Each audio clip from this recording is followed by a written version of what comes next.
helpless, humiliated, condemned. "Please, I beg you." Clara Whitmore's voice was so weak it barely carried across the dry Kansas grass. She was tied to a rough wooden cross in the open prairie, her arms stretched wide, her ankles bound apart, her face burned by the summer sun. 2 fence posts nailed together that morning, meant to look like judgment. The people around her didn't look shocked. They looked certain. That was the worst part. They believed they were doing something right. A woman held a Bible against her chest. A boy stood behind his father's leg, staring. 2 drunk cowhands leaned on the post as if they had built it with pride. And 10 steps away, Elias Turner climbed down from his horse and reached for the Colt at his hip. No one moved. No one spoke. For one hard second, the whole crowd seemed to believe the same thing. They thought the rancher had come to finish what they had started. Claire saw his hand near the gun, and the last bit of hope in her eyes began to shake. She was 21, alone, dusty, half fainting, and tied up like some cursed thing left out for God to judge. The noon heat pressed down on her like a second punishment. A rope creaked against the wood. A fly landed near the blood on her wrist. Still, nobody cut her down. Amos Breyer stepped out from the crowd with his hat low and his voice calm. That calm voice made him worse than the shouting men. He didn't need to yell. The town already feared what he wanted them to fear. He told them Clara brought ruin. He told them cattle died after she prayed over a sick calf. He told them a child fell feverish after Clara passed the house. He told them the fire in the hay-shed was a warning. And now he told them this was the only way to drive the bad luck out. Elias didn't answer him. He just looked at the post. He looked at the knots. He looked at the girl. Then his eyes dropped to the silver locket hanging at Clara's throat. Whitmore. The name hit him like a fist from 20 years ago. The small Whitmore place had the only steady well for miles when Kansas summers turned the creeks to dust. And there had always been men greedy enough to want it. So this wasn't only fear. It was hunger. It was land. It was a whole town hiding theft behind prayer. Amos saw the change in Elias's face and took one slow step forward. "If you cut her down," he said, "you stand with her." That was the price. Not money, not trouble. The whole town. Clara lifted her head again, tears cutting clean lines through the dust on her cheeks. Elias's thumb brushed the leather strap above his revolver. The crowd held its breath. For one long second, Elias Turner just stood there, and to Clara, that second felt long enough to bury the rest of her life. Was he about to save the girl tied to that cross? Or was he about to turn one summer nightmare into something even worse? Elias Turner didn't move right away. His thumb rested against the worn leather above his Colt, but the gun stayed in its holster. The prairie held its breath. Clara's eyes followed his hand, and for a moment she looked like she might faint. Amos Breyer noticed it too. He smiled the way men smile when they think the world is about to go their way. "You hear the town," Amos said quietly. "No one wants trouble today." A few men in the circle nodded. Not brave men, just men who wanted this ugly thing finished so they could go back to their supper tables and pretend it never happened. Elias finally spoke. His voice was calm and low, the kind of voice that carried without trying. "You built that post today." No one answered. The rope creaked again in the heat. A bead of sweat rolled down Clara's cheek and dropped into the dust below her bare foot. Amos tipped his hat back a little. "We built it for a reason." Elias took one slow step closer to the wooden cross. Now he could see the knot around Clara's wrist. It wasn't meant to kill her fast, and it was meant to leave her hanging there for hours. That told him everything he needed to know about the courage of this crowd. He reached into his coat. Half the men around him stiffened, but instead of a gun, Elias pulled out a small folding knife. The blade snapped open with a clean metallic click. That tiny sound carried farther than any shout. Clara stopped breathing. Amos's smile faded. "You cut that rope," Amos said, "and you make this your problem." Elias looked at the crowd. Men he had traded cattle with. Men who had shared whiskey with him on cold winter nights. Now they all stared at him like strangers. "You already made it my problem," Elias said. After that, Even the wind seemed to wait and see which soul he meant to save. To the people around that post, what Elias did next looked worse than blasphemy. Then he stepped forward. Elias didn't look at the crowd. The knife flashed once. Then again, the rope above Clara's wrist snapped apart. Her arm dropped hard against the wood. A gasp rolled through the crowd. Before anyone moved, Elias cut the second rope. Clara nearly collapsed when the tension left her body. Elias caught her before she hit the ground. She was lighter than he expected, and shaken like a horse after a hard storm. For a second, nobody in that circle knew what to do. Then a drunk cowhand shoved his way forward. "You ain't taking her nowhere." He grabbed Elias by the shoulder. That was a mistake. Elias turned fast and drove a short punch into the man's ribs. The cowhand folded like a broken fence post and dropped into the dust. Now the crowd was angry and nervous. Elias slowly pulled Clara behind him and rested his hand back near his revolver. He didn't draw it. But everyone there understood he could. "Anybody else," Elias said quietly, "wants to try their luck." No one moved, not even Amos. A few men shifted their boots in the dust. One of them glanced toward a rifle leaning against a wagon, but no one wanted to be the first man to start a gunfight.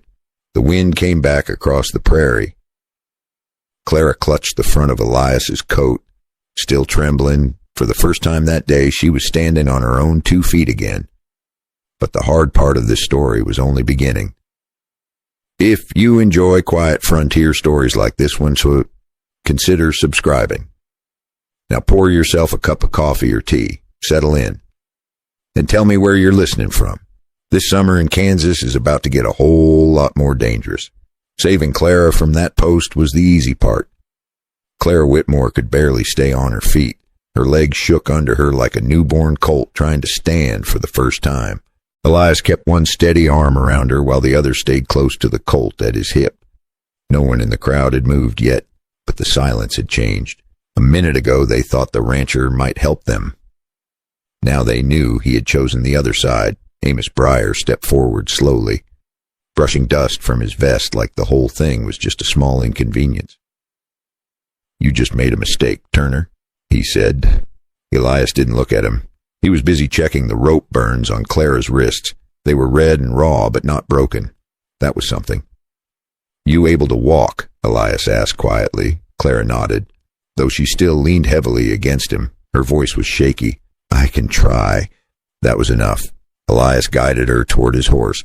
The crowd shifted as they moved, some stepping back, some stepping aside, no one quite brave enough to block the path. Fear was a strange thing. A few minutes earlier, it had made them cruel. Now it made them cautious.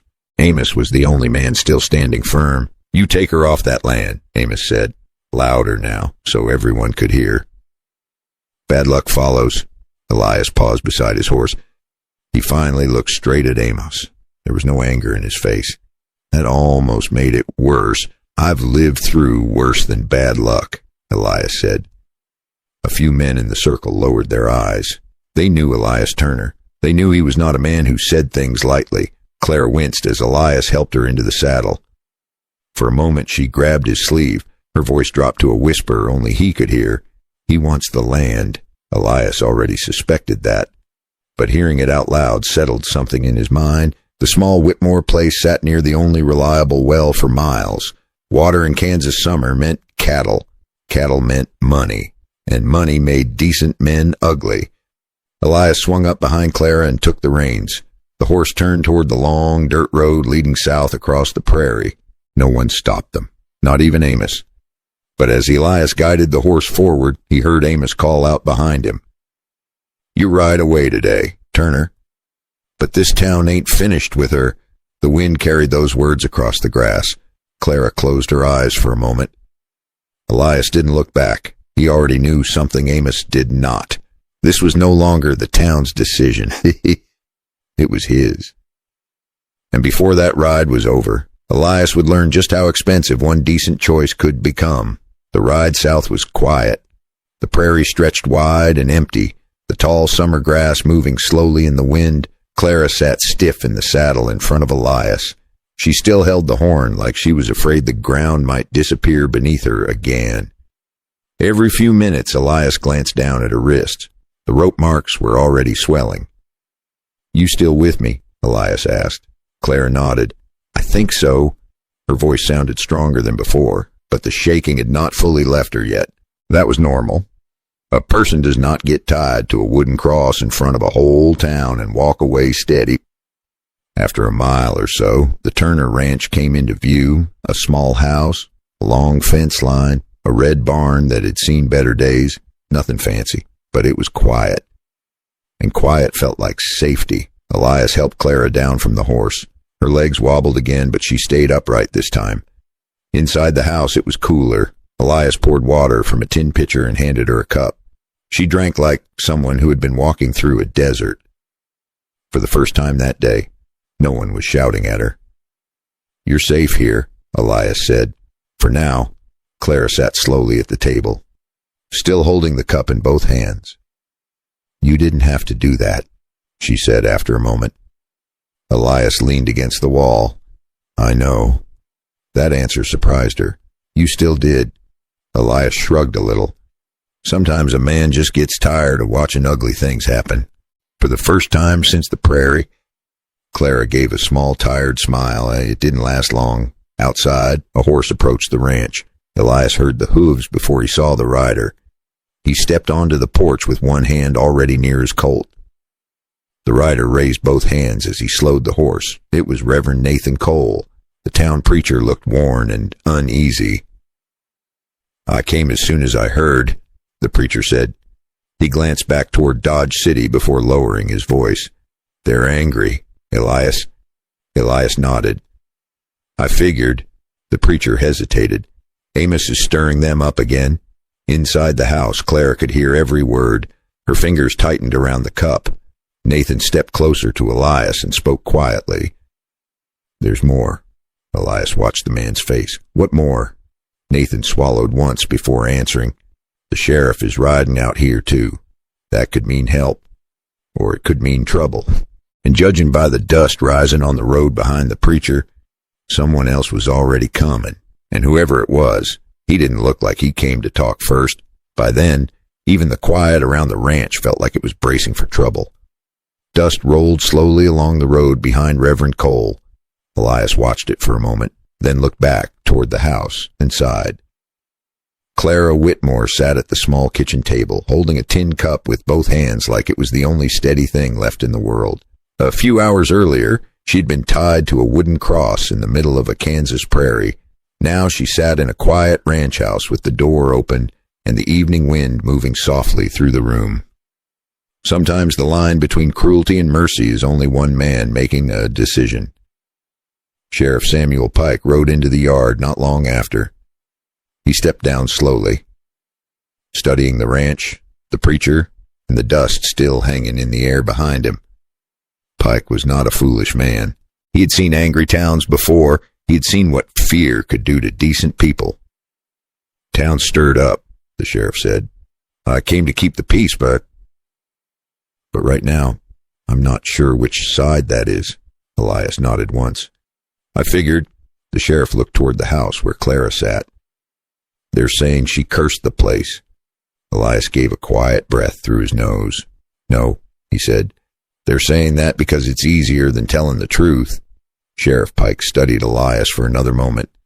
Then he tipped his hat slightly and walked toward the house. That small gesture told Elias something important. For tonight, at least, Clara Whitmore was not alone anymore. The sun was dropping low over the Kansas grass when the wind finally settled. It was the kind of quiet evening people remember later in life, not because something loud happened, but because someone chose to stand up when it would have been easier to look away. And maybe that is the real story here, not the rope, not the angry crowd, not even Amos Breyer and his greed for land and water. The real story is about one man refusing to let fear decide what is right. Stories like this have been told across the American frontier for generations. Some are written in newspapers. Some are only remembered in quiet towns and family kitchens.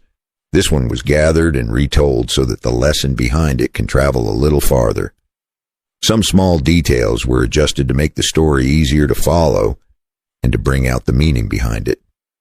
The images you see are created with the help of AI to help bring the emotion of the story to life. If this kind of story stayed with you, tell me down below. And if it gave you something to think about tonight, I'd be glad to hear it. I spent a lot of time searching for old frontier stories like this one. So if you're listening tonight, tell me where you're listening from. For me personally, the part that stays in my mind is simple. A frightened town can become dangerous, but one calm man with a clear sense of right and wrong can change the direction of a whole story. Maybe that lesson still matters today. Because in a world that sometimes feels like it's losing its way, we might still need a few more men like Elias Turner. Men who don't wait for permission to do what's right. So if this story gave you something to think about, even for a moment, leave a like and consider subscribing to the channel. And before you go, tell me one thing. If you had been standing in that prairie that afternoon, would you have stepped forward like Elias Turner, or would you have stayed quiet with the crowd?